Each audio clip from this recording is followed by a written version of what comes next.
Hello again and welcome back to the Football Spy Show in association with our friends at Renault Vans. We are the internet's only global transfer talk show and we're in for a busy final 6 days of the transfer window. Today we've got another bad boy who's refused to play for his club, some more of the many entries to our Premier League shirt competition, and some answers to the many questions you've sent us over the last 24 hours alone. But we start as ever with the transfers.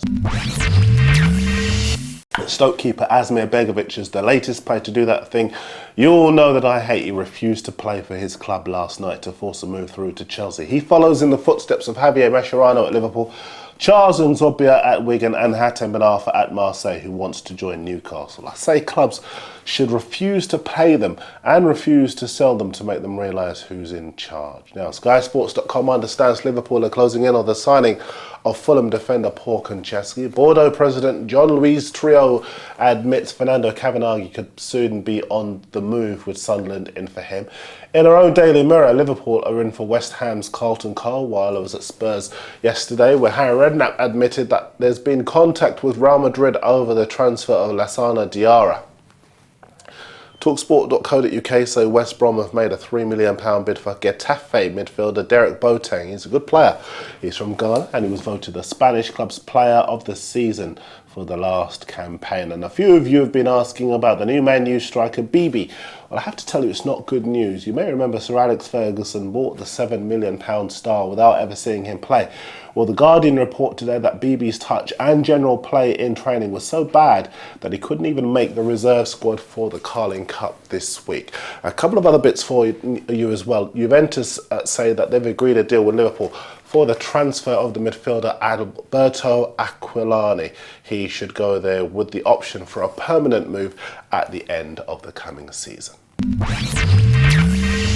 Now, yesterday you may recall that I asked a few of you watching in Sweden and Holland to let me know what you thought of the Liverpool target Ola Toivonen. He's a striker, he's 24, he's scored 24 in the last 50 league games for PSV, and they want £13 million for him. Well, 99 Ronaldo's been in touch and he said he has seen Toivonen play, and he says, "Hi Darren, I'm from Sweden, I live now in England. I've seen Ola Toivonen in his Swedish club and national team. He's definitely well fit into the Premier League. He's strong, tall, got a good shot on him. He's a good header of the ball and he can play second striker as well as up top on his own." Wow. A glowing report, but Ronaldo's not the only one to have seen him. Goran Hermansson lives in Sweden and he says Ola is actually quite a good young player. I've seen him quite a few times when he played for Årgate S before he joined Roy's old club Malmo. I'm sure he'll become a regular in the Swedish national side this year. As for playing in Liverpool, he's rather good playing in the slot behind the first striker. And I think he's intelligent enough to be a partner to any main man. I hope we get him. It would place Joe Cole on the wing again, but you have to admit he's rather good in that position anyway. Two good glowing reports coming in for Liverpool's prospective new signing, I always get his name wrong, Ola Toivonen. If you're in Sweden and Holland and you want to add to that scouting report, send it to me. You know how to get in touch by now. Now, lots of you have revised your view on how the top six will finish based on the first 2 weeks of the season. Given that Chelsea have shown that they've got so many goals in them, I'm surprised Football News as Man U as his title winners with Chelsea second. I do now agree, however, that City will be in the mix, although I wouldn't put them ahead of Arsenal just yet. Let's see what City's away form's like before we do that. Zurgo has Chelsea as his title winners from United, with Arsenal ahead of City. Spurs and Liverpool will finish out of the Champions League money as far as he's concerned. And Seinfeld fan has City finishing second above Chelsea, but 2 places above United. I have to say, having seen City on Monday night, even that's not impossible. But then again, like I said before, I'd like to see them play away from home. Now, as you know, Spurs play the young boys from Switzerland tonight for a place in the Champions League main draw, which takes place tomorrow. Yesterday, I asked you for your predictions, and you've obliged. Ronaldinho, 80 Anelka, is an Arsenal fan, but he wishes the old enemy good luck. He thinks they will win 1-0. Al is in Australia. He thinks Spurs are going to win 3-1. Mr. Bagley's in Canada. He thinks Spurs are going to win 2-0. Ray is in Oregon. He thinks Spurs are going to win 2-1. Lots of different scorelines here. And Pikes Peak is from London. He thinks Spurs will win 3-1. Good luck to the Spurs tonight. We'll give you details of their match tomorrow. Now, one player now very likely to miss next week's England friendly is Jermaine Defoe. The Tottenham striker's got a groin injury, which means he won't play the full game tonight, and he's going to have an operation afterwards that will put him out for about a month. I don't normally do England teams on this show, as you know, but 994 sent his in, and because the Bulgaria game is coming up next week, feel free to send yours in. Let's do this one. 994's got Joe Hart in goal, Phil Jagielka in at centre-half for John Terry, not sure about that. He's got Milner on the right with Gerrard and Lampard in the middle and Walcott on the left. Very bizarre. I'd have at Spurs Tom Huddleston alongside Gerrard with Walcott on the right, Milner on the left and Rooney behind Andy Carroll, but that's just me. This is Mackham Crazy's Sunderland team. Craig Gordon's in goal with the Egyptian defender Ahmed El Hamadi and the Argentinian Marcos Anglieri at full back.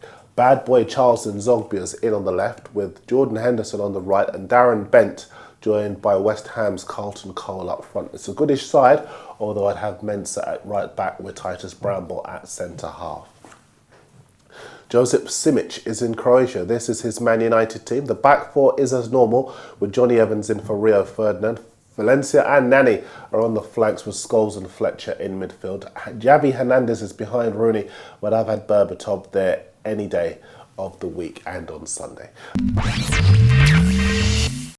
Competition time, and our email's gone into meltdown with this one. We need you to tell us who will have scored the most goals outside the top 4 placings in the Premier League by the time the window closes on August 31st. If you get it right and we pick you, then you win the shirt of your choice. And I keep saying it, if you're not a Liverpool fan, you won't get the Liverpool shirt we've been showing over the last couple of days, so don't worry. Anyway, most of you think it's going to be Newcastle because they hit 6 last Sunday. But remember, Blackpool have scored 4 and Villa have hit 3 so far, so it's still pretty wide open. Here's some of your guesses. On YouTube, Nicaragua thinks it's going to be Bolton. Neil Roddy says Everton. Abda Haladi thinks it will be Chelsea, and the Reaper says Newcastle. On the Daily Mirror channel, Connor thinks it's going to be Liverpool, and on the Mirror Football website, Josh Fryer is awesome thinks it will be Newcastle. On our Spy email, Charbles in Northridge, California thinks it's going to be Spurs. Abdul's in Ottawa thinks it will be Blackpool. Josh Good is in the south of France, thinks it will be Spurs. Alex is in Sweden. He thinks it will be Man City. And Luke Trainer is in good old Middlesbrough. He thinks it will be Newcastle. Now, just before we go, I've got a couple of bits of breaking news for you. Newcastle have placed Stephen Taylor on the transfer list. That's broken today. Birmingham have increased an offer for the Wigan winger Charles Nzogbia. Liverpool have made an inquiry to take the £30 million rated striker Mario Gomez to Anfield on loan from Bayern Munich. And Stoke are considering an increased offer from Chelsea for their keeper Asmir Begovic. Bad boy, we talked about him earlier. Keep your teams and your top 6s coming into us. Remember, we're still taking bottom 6s as well. Apologies to all the people whose pictures we haven't been able to fit in today. We've had a really long show today, but we will get a few in by the end of the week. We've just run out of time. But the Football Spy Show, sponsored by our friends at Renault Vans, is back tomorrow. I'll see you next time.